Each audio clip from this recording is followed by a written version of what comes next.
This is Critical Nonsense, our high-lowbrow show about culture, science, and tech.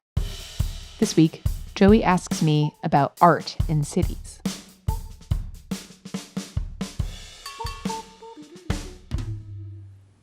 Woo!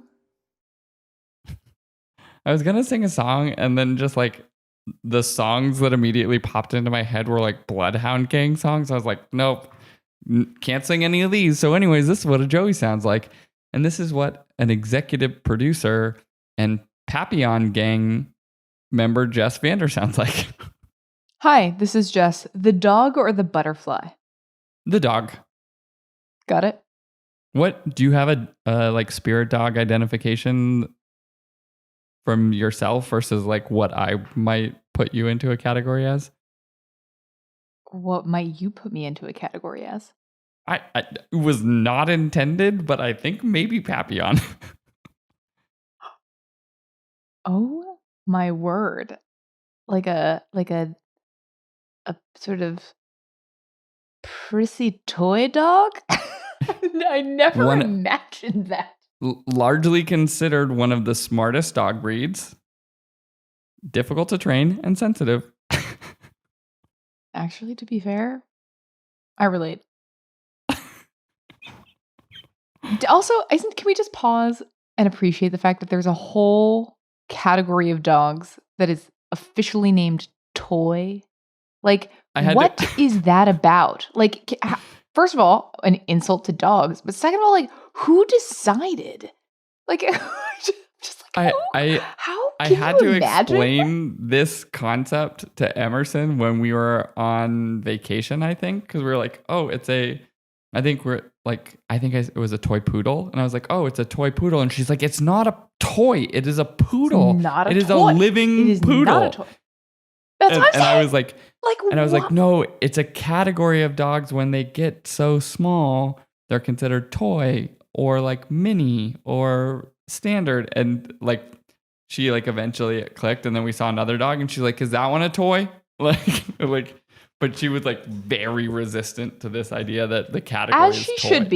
As she should be, because how dare we categorize dogs as toys? Like, what does that have to say about the way we see dogs? A. B. Confusing. Toy dog versus dog toy. Such a thing exists. And that is additionally confusing. So let alone however you feel on the moral side of things, that is just fundamentally confusing, and the toy category should be eliminated. Wow, I can't believe I have that take just now, but here it is. Yeah. Here's my take. I was trying to explain to her today, like the concept that we talk about of the order of adjectives and things, because she's like, these are crunchy Cheetos. I like crunchy brand Cheetos. And we're like, well, the crunchy is the type, but not the brand, and the other ones are puffs. But she's like, but then why do we say crunchy Cheetos instead of Cheetos crunchy?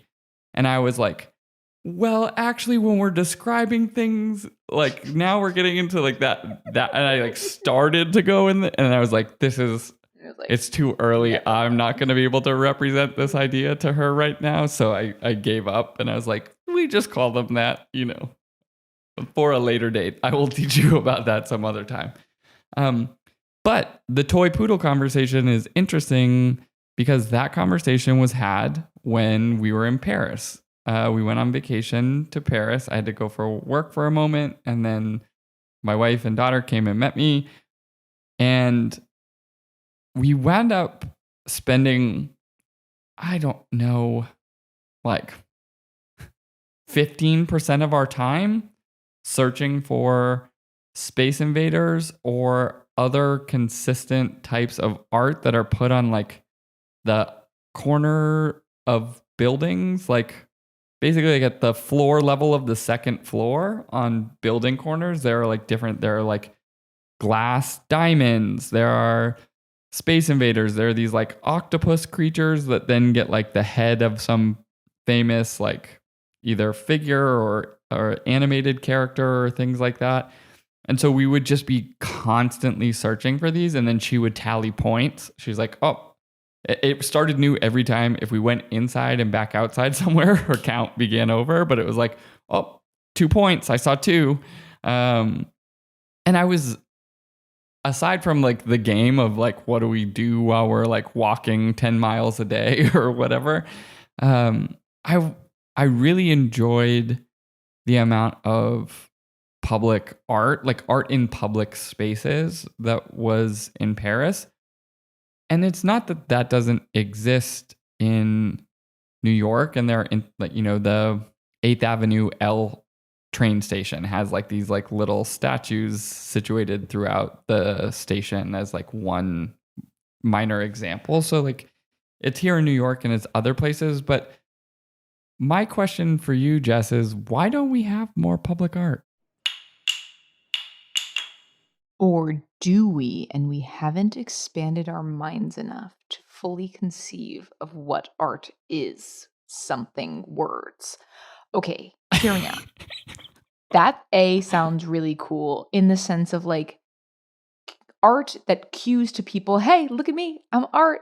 I'm here, no, like non-functionally to delight, to inspire, to challenge, like all, those types of things.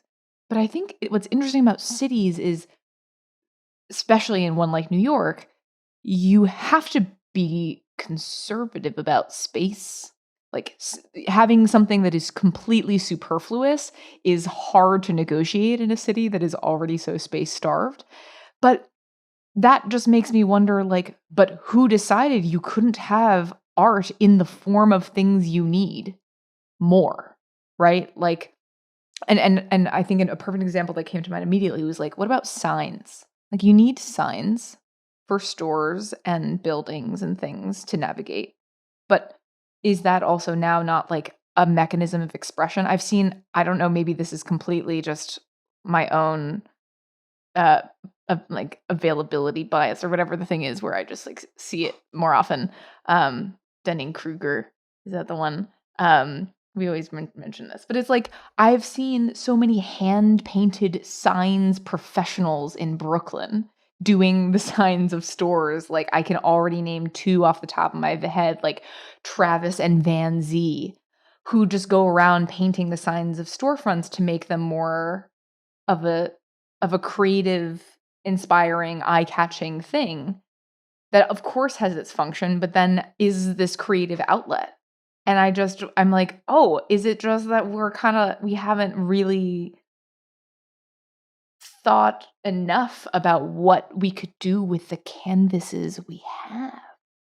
Ooh, one quick corrections department. You were looking for Bader Meinhof. Looked it up because I Thank couldn't you remember it either. very much. It's Yeah, honestly, those two are synonymous for me. What is Dunning-Kruger?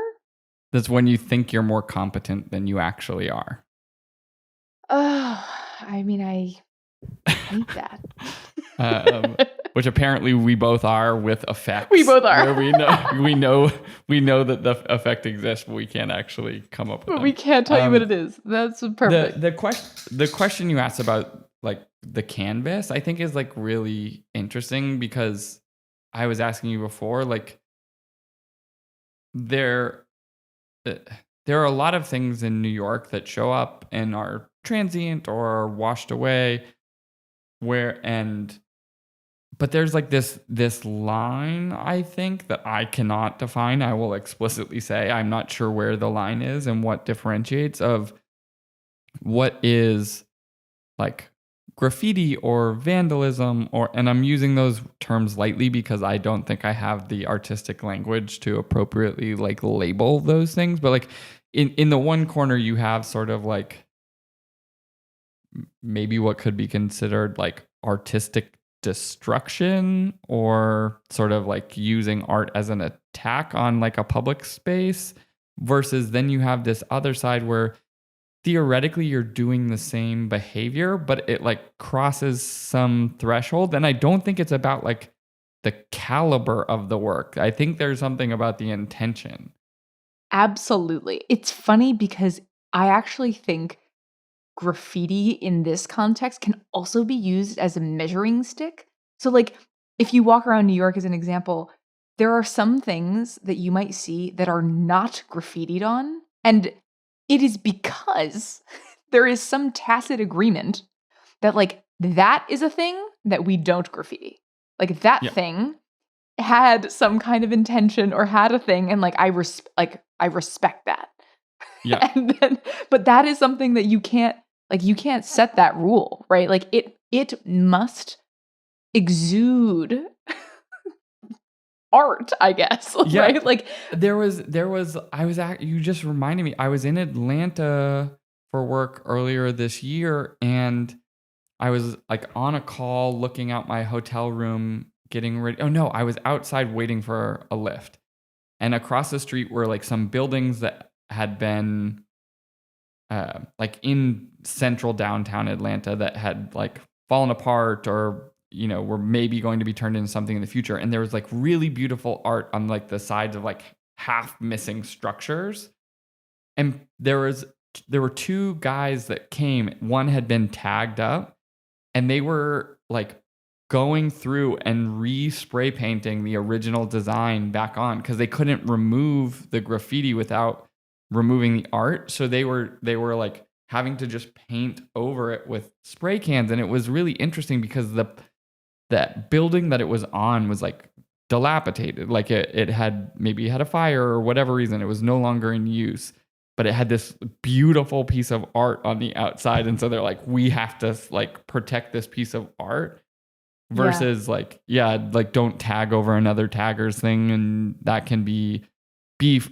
But I do have like dreams. Like they're like, some people will spray paint phrases or like weird things, or like on the sidewalk or around the city, that are just like weird, sort of like earwormy, like confusing sentences that like I love. And I'm like, what are like the random things that I would want to like say on the sidewalk, which feels like sidewalks are like pretty ugly. And I don't think anyone cares if you like put art on the sidewalk, assuming it's not, like hate speech or some other like terrible thing. Like it feels like there would be like a wide tolerance of just like, anyways, I painted one square of this sidewalk purple, but everyone would be like, cool, whatever. Like, I don't care. Yeah. Speaking of sidewalk art, quick side segue quest, because there is this chalk artist that my mom has sent me some 8,000 billion references of, based in Ann Arbor, who creates these sort of like three-dimensional looking, like turns 2D into 3D based on just like observational creativity. His name is David Zinn. Here, I'll show you, and then you can describe it to the people. But it's like he'll see like a dandelion on the sidewalk, and then he'll be like, oh, what if that were a little candle on the top of a birthday cake? And like, can I create like a chalk drawing that just like merges this into life? Or like, oh, let me take this fern leaf and I'll just extend that into this cute little slug taking a nap. Yeah. And there's like this is like, no one's gonna be mad that no one's gonna be mad about this.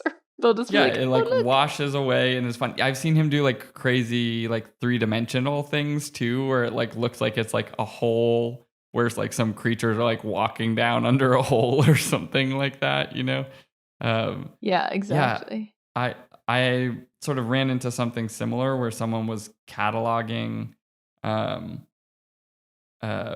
like public art around the world, and I was just like, man, this is fucking awesome. Or like there's some areas in Brazil where like they've done like really just colorful painting of the buildings in like favelas or things like that. And it's just like the way in which it can sort of like uplift the spirit. Like honestly, that is like when I think about like, oh man, sometimes I just want to like write a thing of like, not that this would not be the thing, but in the moment it's just like, you deserve a hug. Like I just want to be like, have someone walk by and be like, feel good. Like I think that's like so nice. And so like being in those spaces, and not that was what was happening, like the sidewalk sentences or whatever, but like there's both sort of like capital A art through Paris because it is such an old city. But there is like a lot of sort of like transient art, right? Like these glass diamonds placed around on corners, or Space Invaders, or like other paintings on walls and things like that. And I was just like, that it's really nice. Like, I love New York. Paris was great. I don't like, it's not like, oh man, I wish I lived in Paris. I'm just like, I just wish there was more of this here, you know?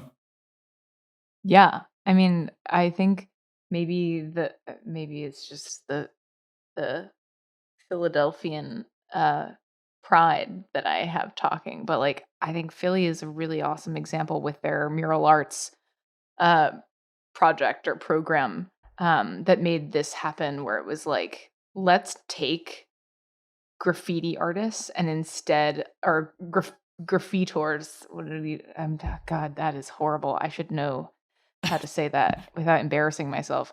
Um, but instead of punishing them, being like, hey, can you just make murals? Like, can we turn this city into a city of murals and Hmm. use that to um like make community and beautify spaces? And like there's so many positives that came out of this, and it's like it has been, I mean, Philly has like unparalleled mural work because of this. Yeah. It's just spectacular. You can drive around the city and see so many things, and it's like, yeah, maybe we should do more of this and Yeah. play with more of the canvases, right? Like there's just Yeah. there's so many things that could be done, right? Yeah, I mean, there are places in New York, like, and there are cities that have, I think, a more storied history of this, and different, or maybe every city has like a different story of it. Like LA certainly has a culture of this, and New York has always had a history of like tagging and spray paint art. But there are places like Five Points, which was like historically like an area where as I understand it, like taggers would go to practice, and it's just like sort of covered as like an industrial sort of area. Not an expert, but there's also like the no man's land that is like a bunch of garages for, delivery people, or like delivery trucks or cab mechanics between Williamsburg and Greenpoint. And it is a bunch of the people who do sort of the commercial murals for like fashion companies and whatever have like their studios down there. And I don't know whether it's them or practicing or whatever, but it seems like it's an area where people are like, if you're gonna do a thing, do a nice thing, and like Right. have at it, because this place is sort of like visually blighted. So like anything that you're doing is an improvement, just based on like, we're starting from the floor. Yeah, that's so true, because I also think that there are I mean, I know there are spaces that are designated like this is advertising space, or like this has to be this other thing. But if you can look in the in between spaces, or like, look, this isn't getting used for anything else. Like, why not turn it into something beautiful? It's just, it's definitely a good idea. Yeah. Well, do you want to do an art corner? You want to do an art fair? Jess's wrap up art An fair. art. That sounds hard. In cities, art may in varying degrees pop up in small moments, but given how powerful, inspiring, beautifying, all of the many strengths that art has, I can't see a reason why we shouldn't try to make more canvases, so that all of those creative people out there can find new ways to make spaces nice and cool and other positive descriptors. You can tell when I Good. just totally And lose it. stuff. I Oh guess, man, art is great. Let's is art. is the Cities wrap up art. corner just everyone go out and make sidewalk art? Get some chalk and make some sidewalk art. I'd say go for it. Can I say I've had this like side quest thought in my mind of like, I kind of just love the idea of getting into face painting and just set up a little thing, because I feel like there's very low risk. Like, no kid's going to be like, how could you have ruined the Spider-Man? Like, no one's going to say that. I just think Yeah. it could be who knows, like children's faces could be your canvas. That's what I tell myself. I don't know. Just the thought. You made me friendly neighborhood Spider-Man, and I wanted to be Super Spider-Man from the later series. Yeah, that's not happening. Yeah. I think you should do it. That's public art. We should all just wear face paint to work, like every day. Like today, Cool. I'm a zebra. All right, can we end with another? Can we just appreciate how in the Sims video game, there are some characters who just permanently face paint themselves? And it's not a tattoo. It's just, it's like they woke up like this. Just think that's the funniest thing. I mean, well, they're leaning in to art. So yeah, they did it. That's better that, right? Okay. Yeah. Great. Thanks. Well, cool. Good idea. Such a great idea. Critical Nonsense is a Sylvain production. Brought to you by Graffitos, a sandal shop for graffiti art. You make it your own. Like, when you put those like sheets of paper on those spinners and you squirt paint on it and it's like, wow, like that, but shoes, boom. Concept. Boom. Done. As always, we'd like to thank our executive producer and super pitch person, Jess Vander. We'd also like to thank sound engineer and cinematic canvas, Alex Contel. Hey, we'd like to thank our programming coordinator and musical artist, Les Jacobs. And thanks to our production crew and vandals of my heart, Sar Gilbert and Nora Mesrich. As always, thanks, Ellen. Special thanks. Are vandals just Jess Vander sandals? Oh. What would they, with like the papillon flaps on the side? I like the idea of like that, like artistic destruction of people's eyes with sandals so ugly that they're offensive. Like They're so these upsetting. are vandals. Can I just say, speaking of sandals that are upsetting, maybe I don't come for me if you're a listener and you find this problematic, but in the last week, I cannot believe I saw not one, but two people wearing the Shrek Crocs. I mean, it's like a lime green croc with like two little ogre ear gibbets on the top, like protruding profusely. And I thought to myself just now, like, would my sandals have like, those fuzzy ones that sort of like drag on the ground? It's like, what's the most, how can you take it a step further? Can you?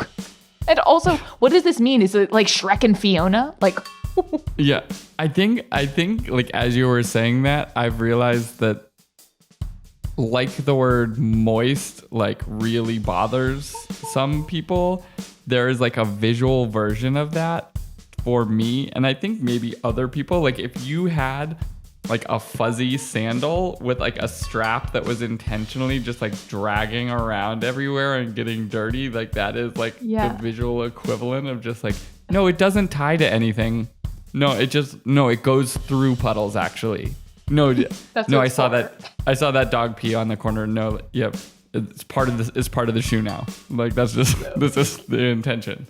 It is a visual assault of your like sense of like cleanliness and order or something like that. Ugh, goodness. Well, is that not flirt? Bam! Yeah. Bada bing, bada boom. Special thanks to visual destruction. And with that, Merry Christmas, Happy Holidays. This may be coming out at some point in proximity of Memorial Day, but I think ahead of Memorial Day. So happy Memorial Day. It's coming up. I hope you have a good holiday. Does one have a happy Memorial Day? I believe. Oh, well, there you go. And Would you prefer a sad one? No. Or would you prefer joyous? Sort of. Joyous Memorial Day to you. Just more reserved, somber time, but I'm not actually. I don't know. I don't know. Also, happy belated May the 4th. Be with you.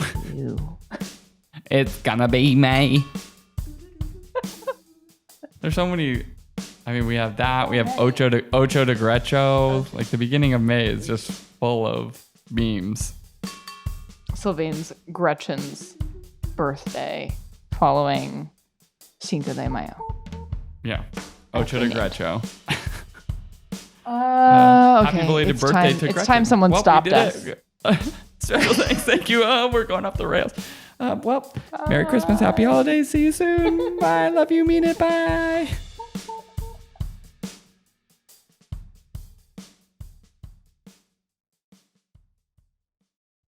End of the day Friday is really extraordinary. It is different.